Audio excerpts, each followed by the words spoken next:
Bienvenue à bord du ballon Generali de Paris. Perché à 150 mètres au-dessus de la ville, ce ballon n'est pas qu'un belvédère.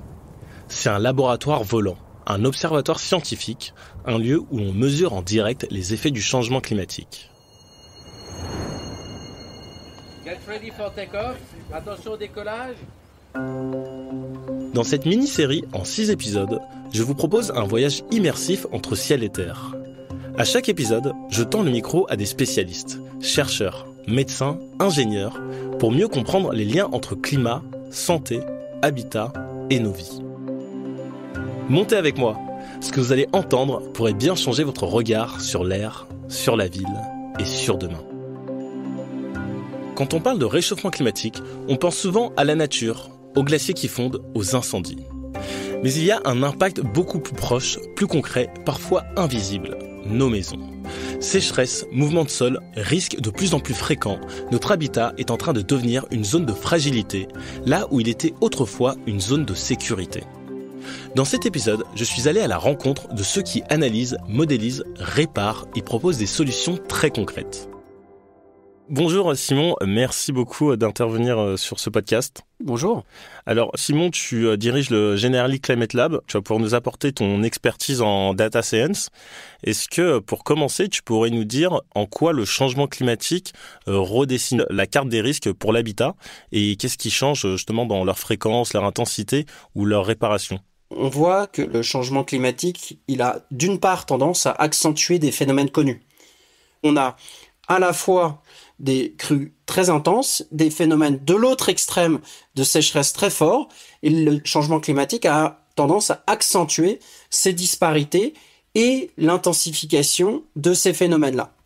Le deuxième aspect, c'est que sur la grêle, on voit une intensification très rapide. Certaines publications scientifiques estiment que le risque de grêle augmente entre 3 et 8% par an. Et il est à noter que l'événement de grêle de 2023 a coûté plus de 5,9 milliards pour le marché dans sa globalité. Donc il est très important de mieux maîtriser ce péril et de faire très attention à l'augmentation du risque grêle du fait du changement climatique. Vous avez lancé le service Ensemble face au risque qui permet à chacun d'évaluer l'exposition de son logement à différents périls. Comment vous avez construit ce diagnostic et que vous apprennent les données recueillies ? L'enjeu face à ces périls et ces risques naturels, c'est de mettre en avant la prévention. Ce que l'on constate, c'est que dans la chaîne de prévention, la première étape, c'est d'informer ses clients. Moins d'une personne sur deux connaît son exposition aux périls naturels.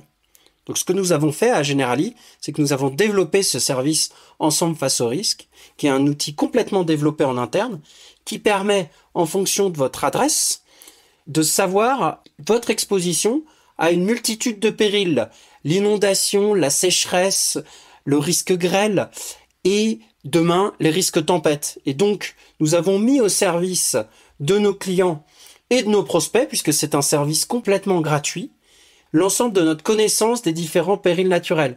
Tout ce qui est score de risque est mis à disposition en fonction de votre adresse directement dans l'outil Ensemble face au risque. Ok. Vous avez identifié la sécheresse comme l'un des risques les plus préoccupants, notamment pour les logements. Comment le travail de Generali Climate Lab, à travers les données, les cartes de risque, les alertes, aide-t-il à anticiper ces événements et à maintenir une protection possible pour les assurés ? Ce qui nous préoccupe très fortement pour Generali, c'est le retrait-gonflement des argiles, c'est-à-dire les mouvements du sol qui engendrent des fragilisations des structures et des bâtis de nos clients. On a une thèse en ce moment qui est faite par Noël en coopération avec le BRGM qui analyse la vulnérabilité du bâti. Il est extrêmement important pour nous de comprendre comment une structure donnée, une maison, va se fissurer en fonction de ces mouvements du sol. Ça nous permet ensuite d'apporter des réponses beaucoup plus concrètes à nos assurés pour leur permettre d'être plus résilients face à ces phénomènes de retrait-gonflement des argiles. Ok. Et donc, pour aller plus loin, avec le Generali Climate Lab, vous travaillez avec des scientifiques, avec des ingénieurs, des startups. En quoi le croisement de toutes ces expertises, et notamment l'apport de la data, vous permet-il d'aller plus loin pour anticiper les risques et mieux protéger les logements ? Vous avez raison, le Generali Climate Lab, c'est une équipe pluridisciplinaire. Historiquement, le cœur de métier de l'assureur, c'est de traiter de la donnée, de faire des statistiques, de comprendre les vulnérabilités de nos assurés. Et ça, c'est tout le travail des data scientists. Mais on a constaté que du fait du changement climatique, il était nécessaire de combiner ces expertises data science avec des gens qui connaissent la modélisation du climat et qui connaissent les procédés de géo-intelligence. Comprendre où se géolocalisent nos assurés, c'est une étape extrêmement importante. De comprendre ensuite les phénomènes climatiques, tempêtes, grêles, inondations, sécheresses, par des coopérations scientifiques, c'est extrêmement important. Et enfin, ce qui est essentiel, c'est d'agir concrètement pour nos clients. Et ça, c'est ce qu'on travaille avec un ensemble de startups, avec tout un écosystème pour aider nos clients à avoir des solutions concrètes. Ok, merci beaucoup Simon pour cet échange, c'était super enrichissant. Merci Mamad. Lorsque le dérèglement climatique frappe, il faut aussi savoir réagir vite et bien sur le terrain. C'est là qu'intervient mon second invité, qui nous explique comment les experts du bâtiment réparent, renforcent et surtout apprennent à prévenir les dégâts de la sécheresse.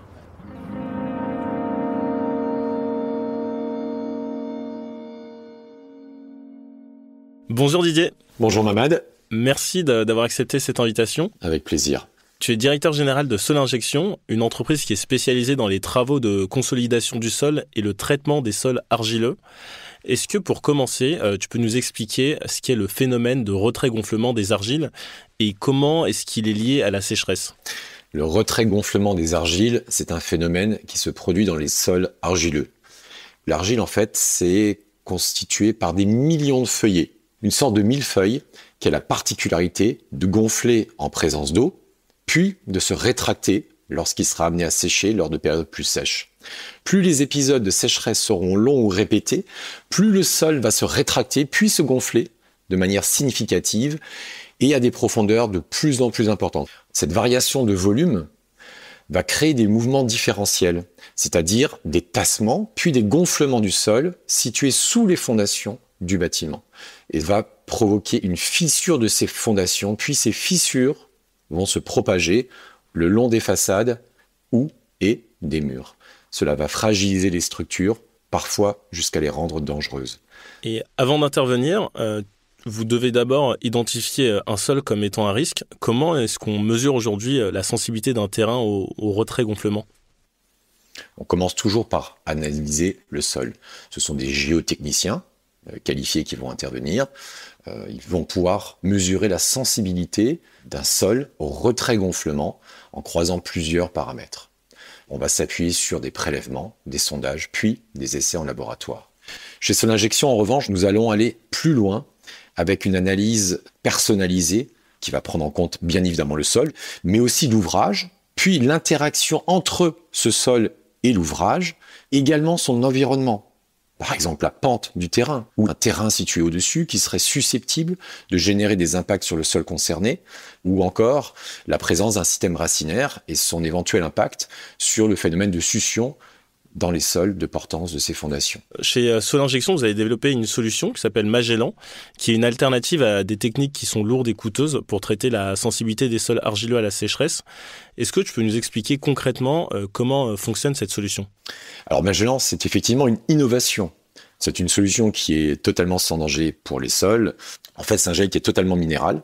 C'est du potassium, du silicium, un peu d'acide acétique, c'est-à-dire du vinaigre, qui va venir modifier la structure de l'argile en profondeur et qui va agir concrètement en réduisant sa sensibilité hydrique, c'est-à-dire sa propension à gonfler et à se rétracter en fonction des périodes sèches ou des périodes humides.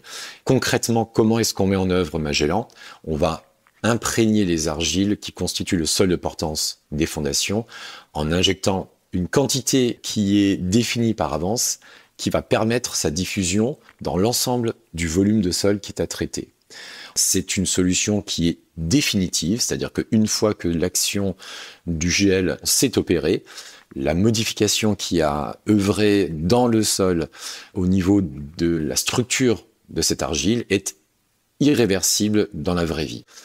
Lorsqu'on touche un argile traité par Magellan on verra qu'on a toujours le même sol qui reste de l'argile. Néanmoins, au lieu d'avoir cette matière, cette sensation de toucher de la pâte à modeler, on va avoir un sol de même couleur qui a toujours le même aspect, si ce n'est argileux. Il va être beaucoup plus ce qu'on appelle pulvérulent, qui ressemble un peu plus à un côté un peu sablonneux. Et donc ça prend combien de temps, vous, quand vous appliquez votre solution ? Alors Mohamed, c'est effectivement un des aspects très intéressants puisque cette solution vient remplacer une solution de reprise en sous-œuvre qui prend plusieurs mois.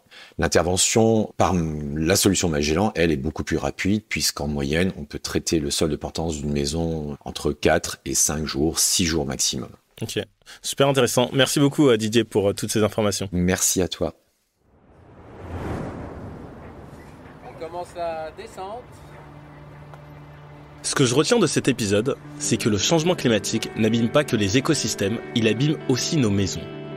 J'ai compris qu'il est désormais possible de cartographier les risques territoire par territoire, maison par maison.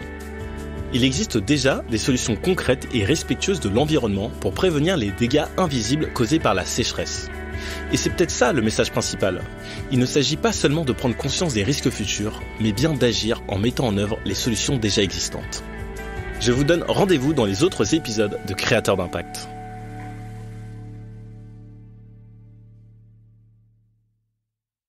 Ne manquez aucun épisode de Podcast Story. Abonnez-vous et mettez 5 étoiles sur Podcast Addict, Amazon Music ou Spotify.